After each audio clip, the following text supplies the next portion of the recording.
Welcome back to Wellness All Seasons with Mina podcast. I'm your host, Mina Kandar. And if you have some trouble with eating or your relationship with food is not good for you, this episode is for you. And today I have a special guest. She is Helen Bennett. She is intuitive eating coach and she is specialist. She will tell you everything about this huge problem that many people suffer from and her formula to help you overcome this problem of relationship with food. So let me welcome her today for you. And please, if you have this problem or you know someone else suffer from this problem, share this episode. It can help others. So welcome, Helen. I'm happy to have you on my show today. Thank you, Mina. It has been such a joy to meet you. We got to speak a few minutes before recording, and it was just delightful to finally chat and find out more. And I've got a million questions, but we will save them for another day. Exactly, yes. I'm happy to connect with you. And of course, it's a great topic. And we can, of course, schedule another episode. But today we want you to maybe share your story and why you became intuitive eating coach. What is the story behind becoming intuitive eating coach? Absolutely. That's such, nobody's ever asked it to me that way. And it's the answer might be surprising. So I'm so glad that you did. So a little bit of background without giving everybody the long, dirty, gritty, nasty sort of version. I struggled with bulimia actually for 20 years. So that means I was losing control with food. I was overeating, or what I thought was overeating. And then feeling so uncomfortable about what I'd done that I would have to find ways to compensate. So in my case, I exercised a lot, way more than I enjoyed exercise, but I was exercising often purely to get rid of the food I'd eaten or to make space for new food, or I would throw up. So I would actually purge as well. And I say that now, and it feels relatively easy for me to say it because I'm speaking about it more and more. But for a long time, in fact, right up until last year, I held so much shame about my behaviors that even though I was recovered, I felt like it was so deeply shameful that I didn't really want the world to know. And while I was working as a coach and my clients knew, I would hide that story. And it became important to me to begin to speak about it because I think it speaks volumes to what a lot of women struggle with, even if they're not struggling with bulimia. And fortunately, that is it's not as rare as I would like it to be, but most of the people who reach out to me don't actually purge, or they're not necessarily would even call themselves binge eaters. Maybe they just find themselves feeling a little out of control in the evenings when they get home, and they have all these good intentions, but by the time they're home, they're overeating or they're raiding the snack cupboard. But the similarity is everybody who reaches out to me, no matter where on the scale they are of disordered eating, they all feel such immense shame that often I'm the first person they've spoken to. And it's interesting because a lot of people will speak openly about smoking or drinking or other things, but there's certain things that feel too embarrassing to speak about in public. So for you yeah. were suffering from this problem and you could not speak. You were. Most of the people in my life did not know. I was very good at hiding it. And the key is that it's not that I didn't want to stop. It's not that I was just secretly doing it because, I wanted to. How it all developed is I was at school. I was about 15 or 16, wanting to lose weight. I'd been on a diet. This is what a lot of young women are going through. And I think it's a lot worse now, and it starts a lot earlier. But at about 14, I'd gone on my first diet. And at about 15, 16, I was in class after school, and all the girls were sitting around chatting. And one of the most popular girls in school just started mentioning that she'd thrown up her food. And I was absolutely horrified because it had never occurred to me to even consider that as an option. But I guess the way she spoke about it normalized it. But also, she was so gorgeous. And I thought, well, you know, if she's doing it and she's so popular, I thought, well, you know, I'll try too, because it's kind of like, well, maybe I can have some of that. And but I think in retrospect, it just shows the pressure we were under to be in these kind of quote unquote perfect bodies. And most women listening, I'm imagining would know exactly what I'm talking about. Because you can imagine at 14, 15, 16, we weren't overweight. Nobody was doing this because we were overweight. We were doing it because there was this idea that if we could just be a bit thinner, then, you know, we'd have all the love and attention and all the things that we wanted. Boyfriends in my case, right? So I'm sure that within a few days of that conversation, although I can't be clear on the memory, I probably, because I'd been so viciously restricting my food, I was probably just really hungry. I was a teenager. I was doing a ton of work and activity, and I must have eaten more than I thought I quote unquote should. And in order to deal with that, I thought, well, let me do what I've, you know, I don't want to mention any names, what I heard, and I tried it. At no point was I thinking I would do it again, because of course I was like, no, horrified. But you know what? At least in that moment, it was a relief. At no point did I think I'd do it again. And what I never could have imagined was that once I started that horrible cycle of restrictive eating and then trying to get rid of it, I'd be caught in a vicious nightmare that even if I wanted to stop, I couldn't seem to You couldn't. stop. It was just the compulsion was so overwhelming. I might hold off for 15 minutes, an hour, but eventually the desire to get rid of what I'd eaten was just so intense. I couldn't concentrate. My moods would go all over the show, and I would just have to get rid of it so that I could kind of feel peace again. And how was this experience? How were you feeling? Because if you do this, you started to do this, you can isolate yourself to do it. So Absolutely. how were you feeling, and what did you do? Because I imagine that if you are invited, you maybe socially speaking, you can avoid many a meeting because you want You to nailed it. stay alone to do it.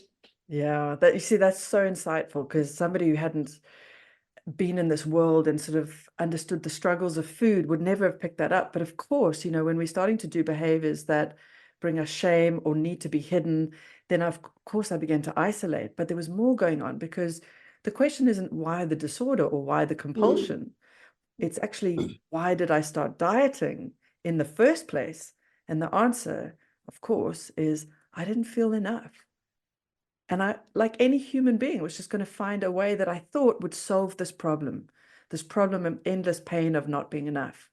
So, of course, what happened is I started doing these behaviors. I would isolate out of the shame or just out of necessity.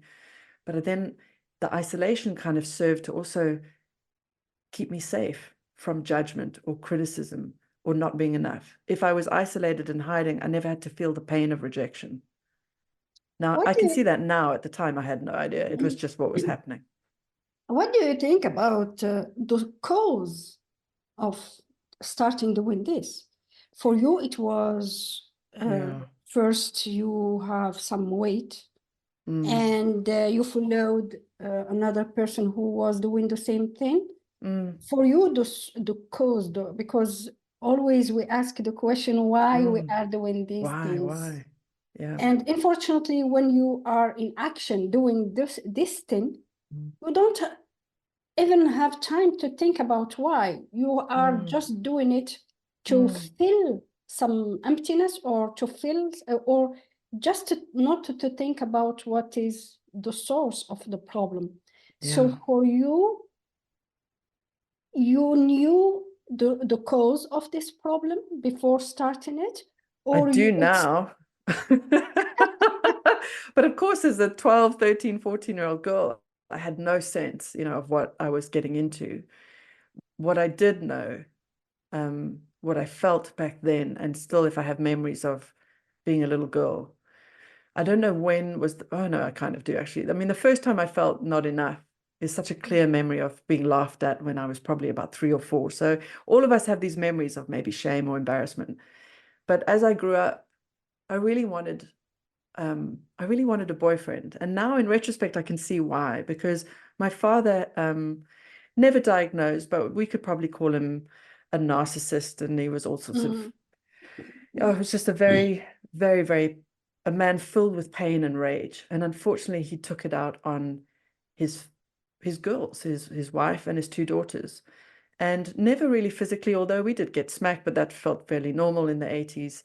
It was always with his words. And he had this unbelievable ability to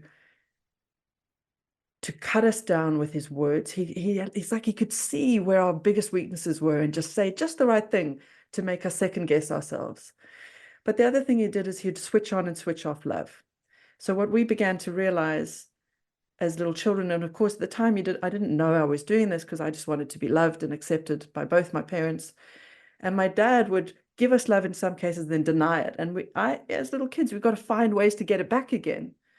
And I sort of learned to be a people pleaser. But the message I was getting all the time was, you're not enough just as you are. In order for me to love you, you have to be a certain way. So then as I came into my teen years, and I was, in fairness to me, I was a year younger than most of my classmates. I wasn't maturing at the same speed. And they were all starting to get boyfriends. And of course, I wasn't quite ready for that, but I just wanted to be loved, right? I wanted to be loved by a man because, of course, my dad was not giving me that love. And I would see it all in the movies, and it just felt like the answer to my dreams, right? Yeah, and I And so, think, yeah, I cut you, but I understood your suffer during this critical age of yeah, we wanted to be loved, we wanted to please others, etc. But unfortunately, we understood all these things many years later. yeah, exactly. And during all these years, many things happen. And Yeah. your experience, now you can talk about it. You can Mm, talk about the causes because after many years, you understood why you did this. mm. And for you, what was the wake-up call to start to think that what you were doing was no more serve you, Oh no, I knew serving very you? quickly that it wasn't serving me, but I couldn't stop because it was kind of solving the problem. It was Because like if the an problem addiction. was the pain, Mm. it was solving it, but only temporarily. So my story, while people might say, well, I don't have bulimia, or I didn't have bulimia, can't relate. I would argue that so much of my story will resonate for somebody who might be, I don't know, using alcohol or whatever it is, workaholism, whatever we're reaching to, it's actually to solve the actual root cause. So that was such a great question when you said, what was the cause? But in the moment, I didn't know that that was what was driving the behavior. I just thought I wanted to be thin. What I now can see when I step back and I see all the people coming to me and with the same pattern, it's I'm not enough. I don't know why. I'm going to find a reason. Oh, it's because I'm too fat. Oh, great. Well, I'll go on a diet that will solve all my problems. And then I'll really restrict, and then I'll get really hungry, and then I might start losing control. And that also It was, feels good. it was, Vicious cycle. yeah. But we weren't solving. So I love this question because there was this, I knew I wanted to stop. So of course I was trying things. So I thought, well, the food must be the problem, right? If I could just not eat so much, then I wouldn't purge. So then I started calorie counting and I studied nutrition, and I was like literally just because it felt like the food was the problem. But And no matter how hard I tried to unfortunately, control it, it didn't change anything, right? and you kept this for you. You did not share with anybody. Oh my goodness, no. Well, when I was about 18, um, I oh, I tried to kill myself when I was 18. Yeah. I mean, you can So, imagine I've been struggling with this horrible behavior silently, quietly. Nobody knew. And that was a bit of a shock. So I think some questions were being asked because I mean, it was a silly attempt if I'd actually researched it better. But you did not I look failed for miserably. you did not look for help or somebody I to help I'd you. been through some counseling because my mum knew things were wrong. I was unhappy, I was happy but then unhappy all at the same time. Mm. But I hadn't shared it with any of my therapists until I got to university, and then sadly they weren't really able to help in the way that I needed, or maybe they did help a bit, but I wasn't ready. Who knows? Mm. But at that point, I knew things needed to change. And that's when I shared more with my mum and my boyfriend at the time. what was going on. And again, I sort of thought, well, if I share it and I tell the truth, then it will stop. But it didn't, because I wasn't solving the core problem, which was that I just felt fundamentally unlovable. And so sadly, the sharing of it meant then I was disappointing everybody because I wasn't recovering. And I didn't have the tools to recover, and I wasn't It working was with your anybody who own understood secret. it. It was This your is my own little secret. old You don't secret, want to yeah. share it. Because I tried to share it thinking that would help, but it didn't help. I was still as bad. So then I just kept it extra quiet.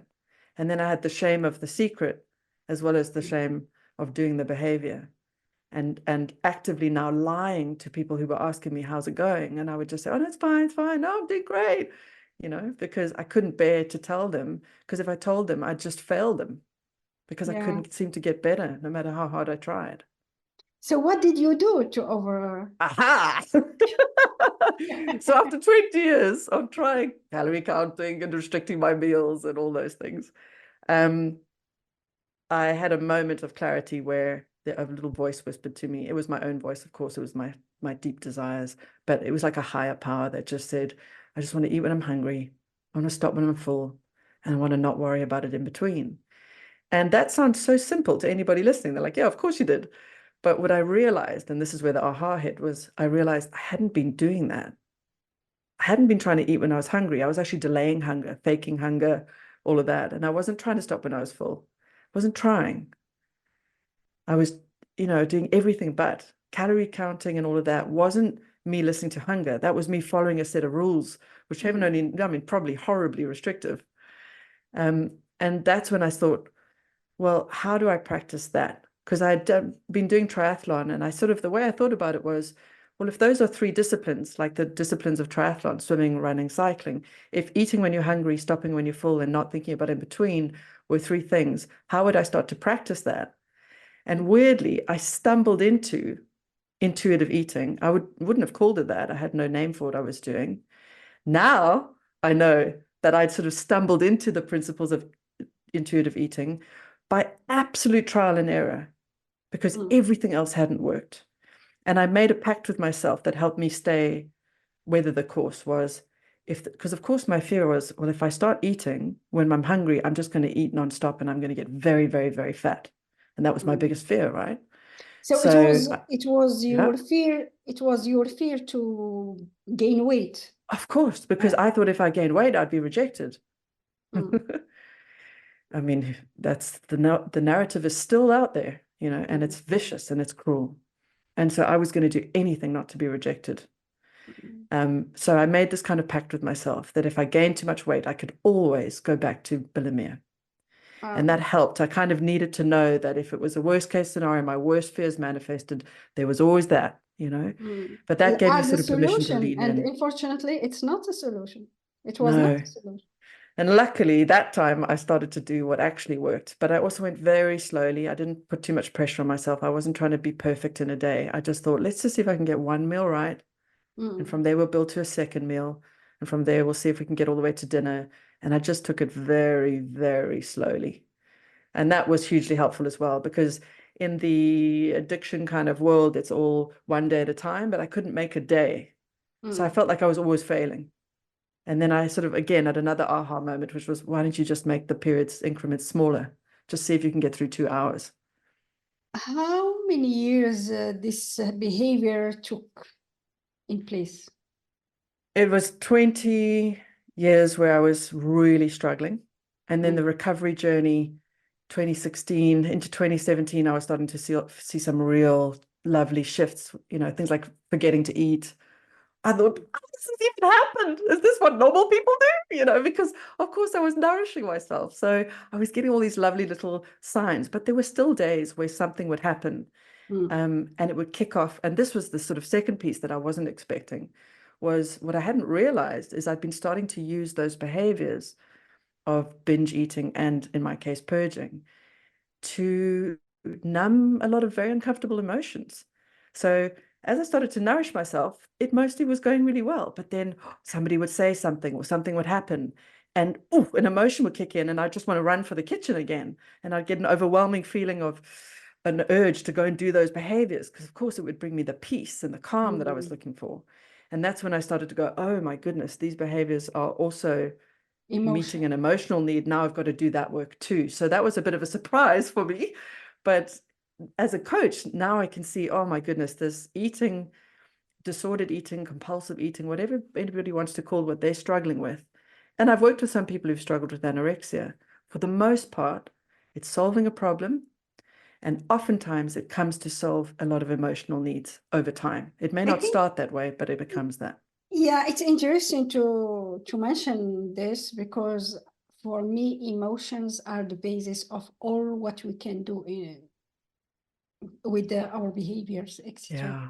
Because we can notice this all the time. If we let our emotions control our behavior, we can follow what emotions brings to us, joy or anger. And following these two opposite emotions, we can either do good things for ourselves or bad things. Yeah, well And said. unfortunately, most of the time, we are led by emotions to hurt ourselves by eating more or by any addictive behavior comes from emotions. So I've got a slightly, I mean, I totally agree with everything you say.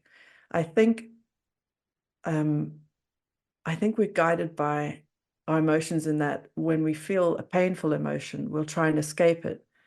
And at first, the tools we use to escape it might actually work until they don't, until those tools become something that has these horrible negative consequences. But Yeah, because we're actually fundamentally escaping pain, we'll just stick with them, even if they're painful in themselves. It's better than the deeper pain, right?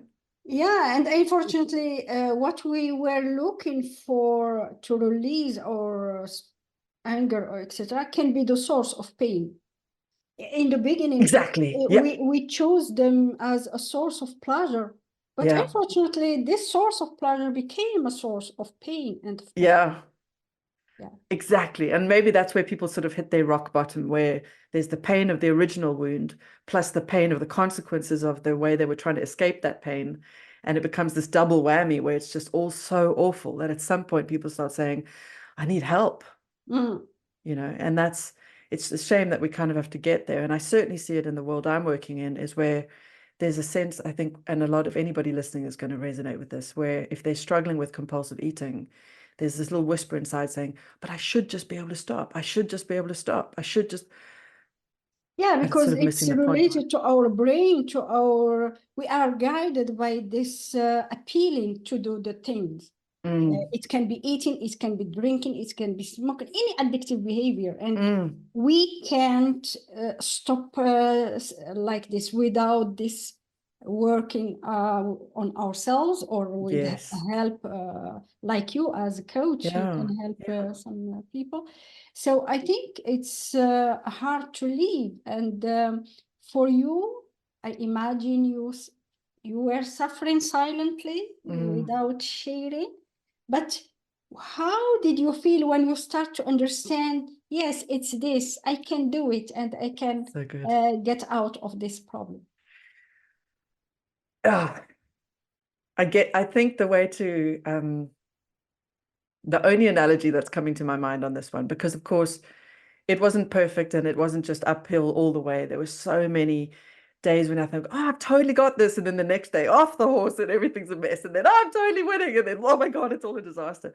That resilience to just keep pushing through, because I was seeing little signs that this time something was improving. But the elation, say, for example, of this, it's something as so small as this. And I hear this from like a client where it's just, oh my gosh, I had leftovers last night. I put them in the fridge and I forgot about them. Like that, to somebody who spent 20 odd years obsessing about food, scared of food, panicking about food, is just mind-bogglingly exciting. Like, oh, there it is. That was freedom in that moment. Now, we don't know what the rest of the day is going to hold, and maybe it's all a disaster later, but there it is. I felt it and it was real.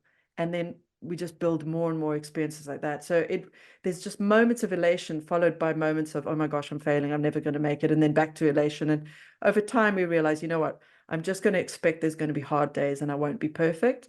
But as long as I'm building that baseline foundation of freedom and I'm feeling I'm living from that place more, then I'm on the right path. And that's why I say to everybody I work with, there's no real there. I'm still tweaking things and improving things, my relationship with my body, my relationship with weight, diet, culture, all of these things. But boy, oh boy, it's a far cry from where I was. So I'm just, cognizant that there's always work to be done. That's absolutely fine. That's awesome. But we Yeah. want to get out of that real nasty place, right? That you just mentioned, where it was causing more pain than solving. Yeah, and I love what you have said, freedom. And it's freedom when we feel in control of all what we are doing. Our Yeah. relationship with food, our relationship with anything else, Yeah. freedom. And from here, you created your food freedom formula. So Yes. What is the you can, formula to food freedom? yeah, Well, weirdly, I had that question.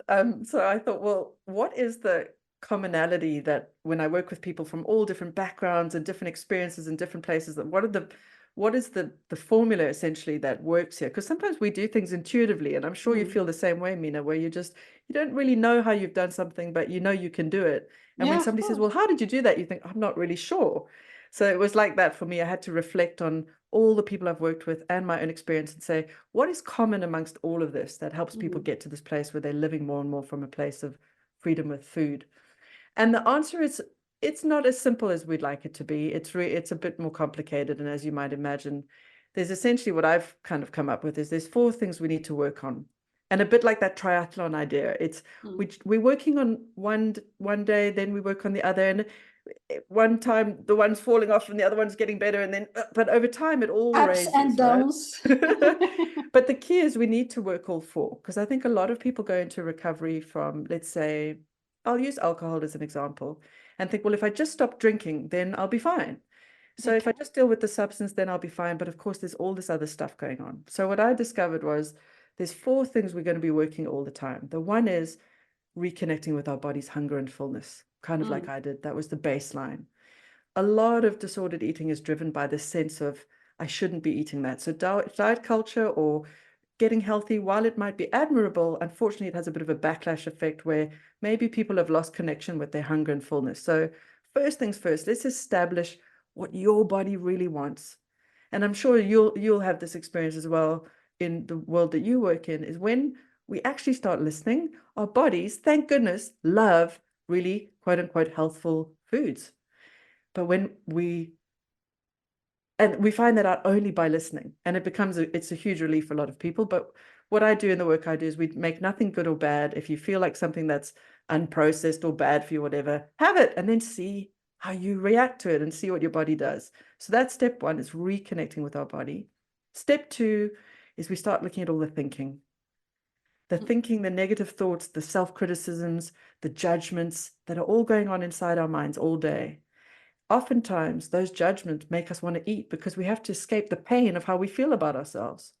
So we begin to just pull them out very gently and with lots of compassion and look at them and see if we can create new thoughts, new beliefs that also feel true. They have to feel true. If they didn't feel true, we can't just insert a new belief that doesn't feel true. It has to have an element of truth in it.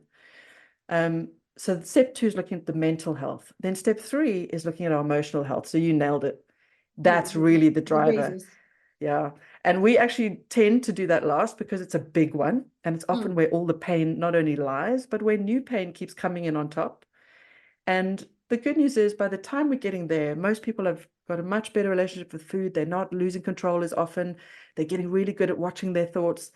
And then we don't even have to even try. Suddenly an emotional thing will kick off and they'll want to binge again, or they want to purge again. And then we go, oh, interesting. Compassion, curiosity. Interesting. When you felt that emotion, this happened. Now what? And then we do that work. But the thing is with this, there's the 4th piece, is just, even if you're doing all of those 3 things brilliantly, just by the nature of neurochemistry, you might have the habit of doing that behavior anyway. So there's a bit of just getting used to sitting with the discomfort of the urge and just riding it out to the other side. So we get good at that skill as well. So it's those 4 pieces done all at the same time. Slowly just raise that bar, raise that bar, raise that bar, raise that bar. But if we miss one of them, it doesn't really work. If we didn't do the emotional, it's definitely not going to work. If we haven't worked on the mental, it definitely can't work. If we haven't reconnected with your hunger, it probably isn't going to work because you'll just overeat to compensate. And if we're not good at sitting with those urges and knowing that we can actually get through them, then we've done all the other three pieces, but not that one. So when I meet somebody for the first time, usually we're just trying to figure out which bit is the one that would move the needle the fastest, or that they need to work on. Because sometimes people have done a lot of the work and there's just one little piece missing. Mm. And that formula has really helped me help people quickly. And you know, it gives people a sense of why it's so difficult, because there's these 4 huge pieces to learn. Yeah, it's interesting as a formula. And the question is that food, normally, it's a source of pleasure. And I love the idea of Tony Robbins when he talked about pain and pleasure. How was food as a source of pleasure became a source of pain? And we do things by pain or pleasure, to move from pain or to move to have pleasure. Yeah. And I think when we think about these components, pain and pleasure, in the beginning, it was to move to pleasure, it became pain, and now we want to change. We wanted to transform this pain to pleasure. So how to make this source of pain as a source of pleasure again? And this is all the work, nice, yeah. all the work that we can do on ourselves and our relationship with food. And I think the main thing that can help people to overcome this huge addictive behavior to food is to slow down, to stop, and to think about asking always the question, if somebody listening or watching now and have this problem with food, is to stop a moment and ask self, am I really hungry and want to eat, or I don't feel good and I want to eat something? Yeah. To understand this relationship with food. Exactly. And here it comes your questioning about, I'm really hungry. You need to eat or not. Give your body or yourself to understand, why are you eating? Yeah. Why do you want to eat? If you are really you are hungry, yes, you can eat. But if you want to just eat because you listen something, or there is some emotions that push you think of eating, it's not you understood that it's not normal, it's Exactly. a bad relationship. So I think that asking questions always brings solutions to any problem, especially with food or any other addictive behavior. Always, when we are in the problem, we don't notice all these things because our brain, we are fixed. We are doing things without any thinking. But when this source of pleasure becomes a source of pain, we can't continue with without noticing that we are suffering. So a lot of suffer. We wanted to get out of pain. And this is why I love this idea of Tony Robbins, not to relate the change to pain, but relate it to pleasure. That's actually very important. Yeah, I wanted to enjoy myself eating this food. I wanted to nourish my body with this food and not to harm myself, my body with this food. So yes, it's interesting to share your food freedom formula, and also to mention that food should be a source of pleasure. Yeah. Not free And for so yourself. many people, it isn't, because we've become so wrapped up in all the, this is bad, this is good, I shouldn't be eating now, I shouldn't eat after 8, I should only eat this. Oh no, it's just so full of criticism and judgment at the moment, the way we eat. Because for food should be a source of pleasure to nourish our body, because if we don't nourish our body, we are not we can't move. Yeah. So I can say that not free myself from food, but bring to my body a good food to nourish my body, to feel great, have a good soul, etc. Yeah. And yes, it's interesting to help listeners or those who watch that there is always a solution to any problem, even if bulimia and addiction to food. Yeah, there It really, really is. And it's important. I love that you've said that at the end, because there's plenty of people who think, do I have to live with this forever? Am I ever going to find a way out? And I've been there. And, you know, the answer is maybe this podcast has given you a bit of hope, and then you can try something new. And it just takes that one change that starts moving you in a new direction. It's like, never give up hope. There's a solution to everything. Not always easy, and it could require a lot of resilience. It's a and process. determination. It's a process. Exactly. That's why you are here and you can talk about it, because it's not a quick fix. You didn't do it on one day. It takes hell you no. a lot of, it takes I made so many mistakes, a lot Mina. of, And you know, but this is it. I can laugh now and giggle, and I still make mistakes, and I get very good at laughing at myself, no matter what it is I'm working on. But there's no like, oh, 6 weeks you'll be done. You know, I'd be very wary of anybody saying in 12 weeks you'll be perfect. Doesn't work that way. The people in 12 weeks we can make massive results. You can have huge changes, and I would keep working and doing the work and consistently showing up and putting some effort in for at least a few years afterwards before you really start to feel that shift. Because the truth is, really, I mean, 2016, I was really diving in. Maybe it was 2015, I started to dive into recovery. It was really only in 2019 that I started to feel freedom, like, oh, I'm safe. I can trust my body. I can trust my emotions. I can trust my behaviors. I'm not getting those urges so much anymore. And I'm starting to feel like this is, but I was still maintaining that awareness because, you know, after decades of struggle, we can't expect like, oh, in 6 weeks, it's all going to be perfect. Doesn't work that way. But that doesn't mean don't start. Just be gentle and play a nice long game. Be willing to learn over a long period of time. And you will improve and it will get easier. And as long as that's happening, you know you're on the right path. But if you're trying something that's getting harder, you're probably trying something that isn't going to work for you. So as long as you can see improvements, you're on the right path, right? I love it. I love it how you said this, because people sometimes look for a quick fix thing. Yeah, but we all want it. When it doesn't work, they feel frustrated and can continue again in the old behaviors. So that's why give yourself time, be kind with yourself, and do things step by step. It's a step process. by step. Yeah. But being kind is so hard, isn't it? Especially if we failed at so many things. We can feel it can be hard to find kindness on those days. And those days you might just kind of muddle through. And then maybe tomorrow you feel like you can try again. But whatever you do, I just say to people, do not give up. Just keep moving forward. You will figure it all out one thing at a time, you know?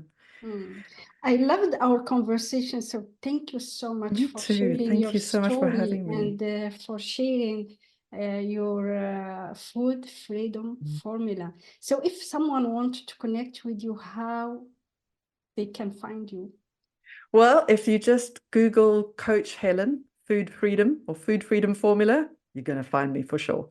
I'm probably most active on Instagram at the moment. So Coach Helen Bennett on Instagram. Otherwise, just Google me and you'll find me. Okay, so thank you so much for being today on my Thank you. show. And I'm sure that we will talk again. I have no doubt. Well, I hope it's been valuable. Of course, really do. I think there are a lot of people suffer from this problem. And I hope so. I hope the goal of Wellness All Seasons with Mina is to help others learn from my guests, from you, and yeah, it can serve. Wonderful. Well, that's all we can hope for, hey? Yeah, thank you. Please, if you know someone who is suffering from a relationship with food, share this episode, like it, and subscribe so that you don't miss the upcoming episodes. Thank you so much for listening or watching. Take care and see you in the next episode.